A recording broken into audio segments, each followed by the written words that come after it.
जय हिंद दोस्तों स्वागत है आप सभी का आपके अपने YouTube channel education your future में।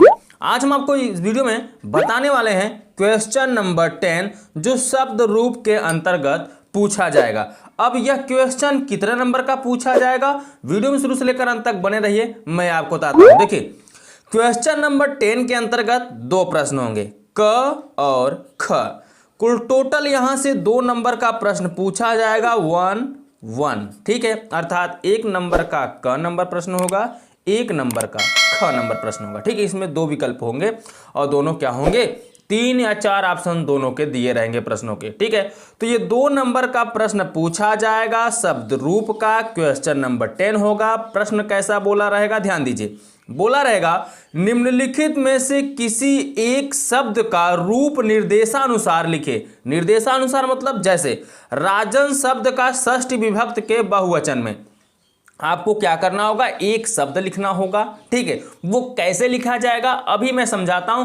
अब बात ये नहीं है कि क्वेश्चन ये आएगा और तैयार क्या करना है, बात ये है कि आपको क्वेश्चन ये आएगा और तैयार क्या क्या करना है। ठीक है, तो चलिए बताते दोस्तों कि तैयार क्या क्या करना है। इसमें इस तरीके से 3 ऑप्शन दिए रहेंगे, किसी एक का आपको सही पता रहेगा तो आप बता सकते हो। ठीक है, जैसे यहाँ पर राजन का दिया पितृ, पितृ का मतलब पिता का, ठीक है, राजन का मतलब राजा का, धेनु का मतलब गाय का। ठीक है, तो यहाँ पर किसी भी विभक्ति का आप ध्यान दीजिए, कोई भी शब्द रूप पूछे तो कैसे आप बताएंगे मैं आपको बताने वाला हूं। ठीक है, और ख नंबर में आपसे कोई एक यहाँ पे शब्द रूप दे देगा और उसका विभक्ति और वचन आपसे पूछा जाएगा। 4 ऑप्शन वहां पर दिए रहेंगे। ये तो हो गया प्रश्न का पूरा प्रारूप। ठीक है, अब बात आती है शब्द रूपों में हम कौन सा शब्द रूप तैयार करें। तो चलिए उसी को हम बताने वाले हैं कि कौन सा शब्द रूप आपको तैयार करना है। ठीक है, और शब्द रूप कौन कौन सा तैयार करना है, इसको तैयार करने से पहले या आगे के मैटर को देखने से पहले यदि हमारे चैनल को सब्सक्राइब नहीं किए हो तो प्लीज हमारे चैनल को सब्सक्राइब कर दीजिए और हमारे चैनल से आप जुड़ जाइए, क्योंकि इस चैनल पर आपको फ्री में बोर्ड एग्जाम की तैयारी कराई जा रही है, वो भी ऑल सब्जेक्ट का। तो आप इधर उधर क्यों भटक रहे हो, चैनल को सब्सक्राइब करके इस चैनल से जुड़ जाओ और इसका पूरा लाभ उठाओ। यदि आप 90% प्लस रिजल्ट बनाना चाहते हैं तो ये चैनल आपके लिए बेस्ट है, सब्सक्राइब करके देख लीजिएगा। और दोस्तों, इस चैनल से तैयारी करके जब बोर्ड एग्जाम में आप जाइएगा तो वहां पर आप एग्जाम जब देकर आएंगे तो आपको खुद महसूस हो जाएगा कि सर ने जो बताया था वो सही बताया था या गलत बताया था। ठीक है, तो चैनल को सब्सक्राइब करके रखे रहिए, जो मैं तैयारी करा रहा हूं सबको तैयार कर लीजिए। उसके बाद आपको क्या करना है मैं बताऊंगा। ठीक है, पहले जितना तैयारी करा रहा हूं उतना आप तैयार करते चलिए।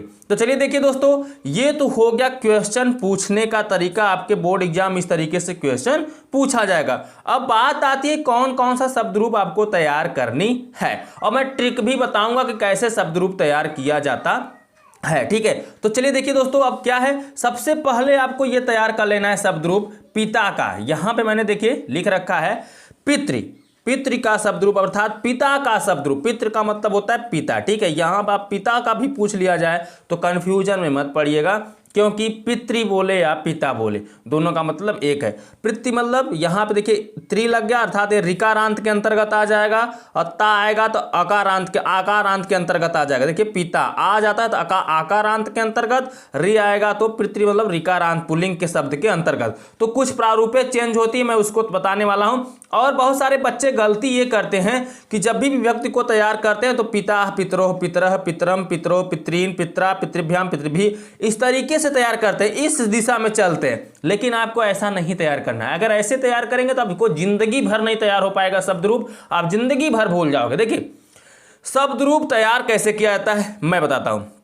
आपको पता है ये विभक्ति है, ठीक है। संबोधन तो आपके एग्जाम में पूछा ही नहीं जाता, संबोधन को आप भूल जाइए। ठीक है, संबोधन को तैयार नहीं करना है। अब बच रहा है प्रथमा, द्वितीया, तृतीया, चतुर्थ, पंचम, षष्ठी और सप्तमी विभक्ति। ये विभक्तियां हो गई। तैयार कैसे करना है, पहले आप एक वचन को फोकस करें, फिर द्विवचन को, फिर बहुवचन को, ये फोकस करना है। कैसे, ध्यान दीजिए। पहले आप एक वचन को तैयार करें। जैसे आपसे पितृ की प्रथमा विभक्ति पूछा जाए तो प्रथमा विभक्ति की एक वचन तो क्या हो जाएगा, पिता, पिता, पितरम, पित्रा, पित्रे, पितुः, पितुः, पितरी।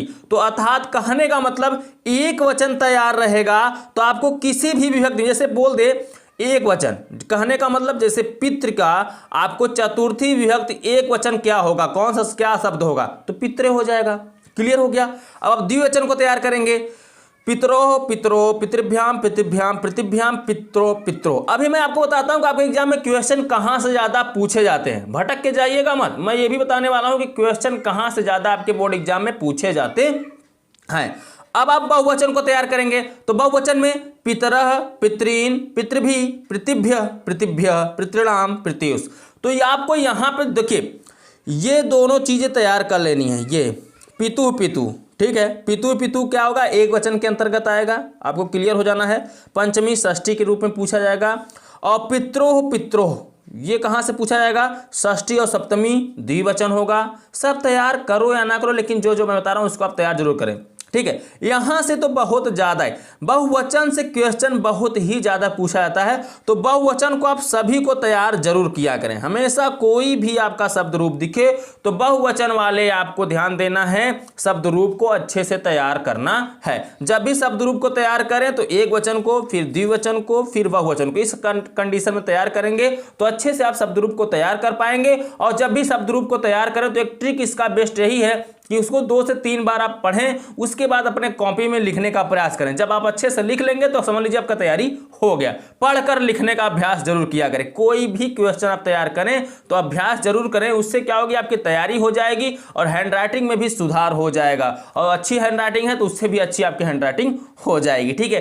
तो ये रहा दोस्तों पिता का शब्द रूप। चले नेक्स्ट हम देख लेते हैं दोस्तों राजा का, अर्थात राजन का नकारात्मक पुल्लिंग शब्द रूप क्या होगा, ठीक है। चले देखते हैं दोस्तों।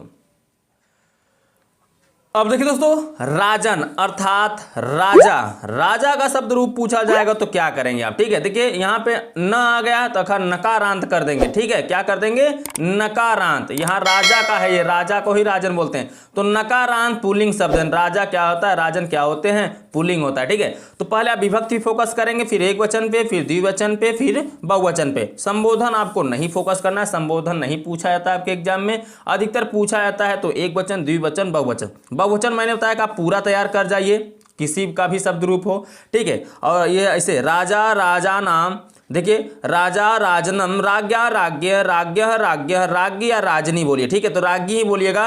फिर इसका द्विवचन में राजा नाव, राजा नाव, राजाभ्याम, राजाभ्याम, राजाभ्याम, राज्ञों राज्ञों। तो ये दोनों अधिकतर तैयार करें। यहाँ पे ये 3 को तैयार कर लीजिए, ठीक है। यहाँ ज़्यादा पूछा जाएगा।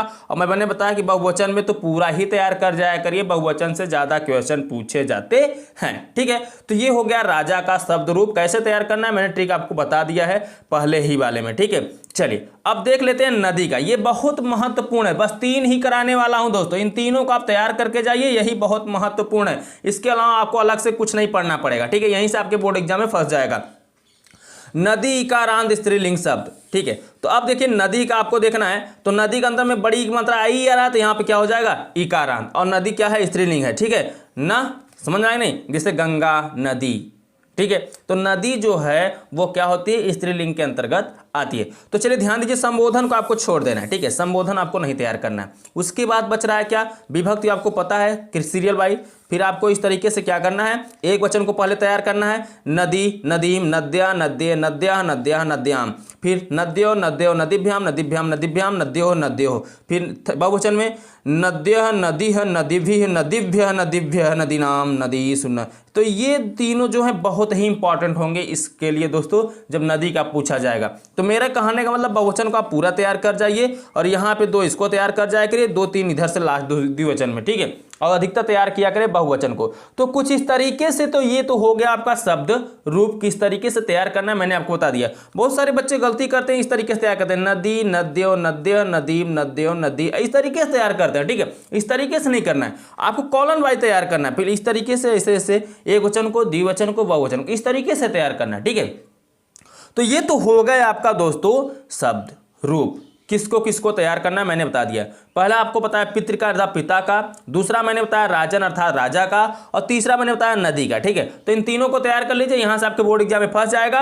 अब बात आती है जो क्वेश्चन आपके सामने दिया गया था वो कैसे सॉल्व किया जाएगा। अगर क्वेश्चन आपके सामने आता है तो कैसे आप इसको सॉल्व करेंगे। तो चलिए देखिए कैसे इसका हम मतलब आंसर देंगे वो देखिए। पहला क्वेश्चन आपका यही है, राजन शब्द का षष्ठी विभक्ति के बहुवचन में आपको बताना। देखिए राजन शब्द का षष्ठी विभक्त बहुवचन में बताना होगा। तो राजन शब्द का षष्ठी विभक्त, राजन शब्द का षष्ठी विभक्त, अभी विभक्त भी आपको जाना है। सबसे पहले आपको ध्यान देना है कौन सा वचन पूछा जा रहा है। तो कौन सा वचन पूछा जा रहा है? बहुवचन। तो राजन का अगर आपको शब्द रूप याद रहेगा तो सबसे पहले बहुवचन वाले कॉलम पे हम जाएंगे, उसके बाद हम विभक्त ही फोकस करेंगे। कौन सा? षष्ठी विभक्त। तो षष्ठी विभक्त क्या हो जाएगा?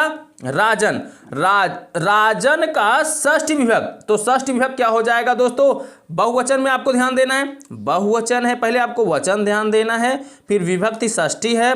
तो राजन का षष्ठी विभक्ति का बहुवचन जो होता है वो क्या होता है? राज्ञाम। क्या होता है? राज्ञाम। तो यहां पर हम कर देंगे राज्ञाम। क्लियर हो गया? षष्ठी विभक्त। अब आता है पितृ की। तो पितृ शब्द का द्वितीय विभक्ति के बहुवचन में, तो बहुवचन बोला तो पहले बहुवचन वाले फोकस करेंगे। पिता का जो शब्द रूप है बहुवचन वाले कॉलम पे जाएंगे। तो बहुवचन वाले कॉलम पे आपको पता है कि पितरा, पितृन, पृथिवी, पृथिव्य, पृथिव्या, पितृणाम, पृथ्यूष, ये होता है बहुवचन का। ठीक है, बहुवचन का हो गया ये क्या? शब्द रूप। अब बात आती है पितृ का द्वितीय विभक्ति। द्वितीय विभक्ति में क्या होता है? द्वितीय विभक्ति में क्या होगा? पितृन होता है। क्या होता है? पितृन। तो यहां पे आपको क्या कर देना होगा? पितृन कर देना होगा। अब बात आती है धेनु की। धेनु शब्द का चतुर्थी विभक्ति के एक वचन में। तो ये जरूरी नहीं मैं तीनों का आंसर दे रहा हूं तो आपको तीनों का आंसर थोड़ी ना देना है, यहां पर सिर्फ आपको एक का आंसर देना है, तीनों में से जो किसी एक का पता रहेगा। ठीक है, तो धेनु बहुत इंपॉर्टेंट नहीं है, अर्थात कहे तो करा दूं। देखिए धेनु मतलब होता है गाय। गाय शब्द का एक वचन की बात क्या? चतुर्थी विभक्त। तो गाय शब्द का एक वचन चतुर्थी विभक्त होता है धेनवे या धैनवे। ठीक है, तो यहां पर आप कर दीजिए धैनवे। ये होता है आपका धेनु शब्द का चतुर्थी विभक्त एक वचन। ठीक है, और एक क्वेश्चन आपके इस तरीके से ख नंबर पूछा जाएगा। कोई एक शब्द रूप दिया रहेगा, जिसने आप दिया नदी नाम, किस विभक्ति एवं वचन का रूप है? तो नदी नाम, अब यहां पे देखिए विभक्ति और वचन दिया रहेंगे। ठीक है, तो नदी नाम षष्ठी विभक्ति है, जैसा कि आपको पता है नदी का मैंने भी आपको क्या शब्द रूप लिखा है। तो नदी नाम जो होता है षष्ठी विभक्ति होता है। षष्ठी विभक्ति और किसी में नहीं दिया गया, और कौन सा होता है? बहुवचन। तो अर्थात पहला ही ऑप्शन आपका राइट हो जाएगा। तो इस तरीके से आपको आंसर देना होगा। उम्मीद करता हूं आपको बहुत अच्छे से इस तरीके के क्वेश्चन आपके सामने आएंगे तो बहुत अच्छे से आप सॉल्व करको अर्थात इसका आंसर दे लोगे। ठीक है, तो इस वीडियो में बस इतना ही। कैसा लगा है वीडियो? उम्मीद करता हूं वीडियो आपको बहुत पसंद आया होगा। वीडियो पसंद आया तो वीडियो को लाइक करें, चैनल पर आप नए हो चैनल को सब्सक्राइब करें, और जो दोस्त आपके अच्छे से तैयारी नहीं कर पा रहे उनके पास भी शेयर करें ताकि वो घर बैठे अच्छे से तैयारी कर सके बोर्ड एग्जाम 2022 की। ठीक है, तो चलिए दोस्तों हम आपसे मिलते हैं अगले वीडियो में नेक्स्ट क्वेश्चन अर्थात क्वेश्चन नंबर 11 के साथ। तब तक के लिए बाय बाय, जय हिंद, जय भारत।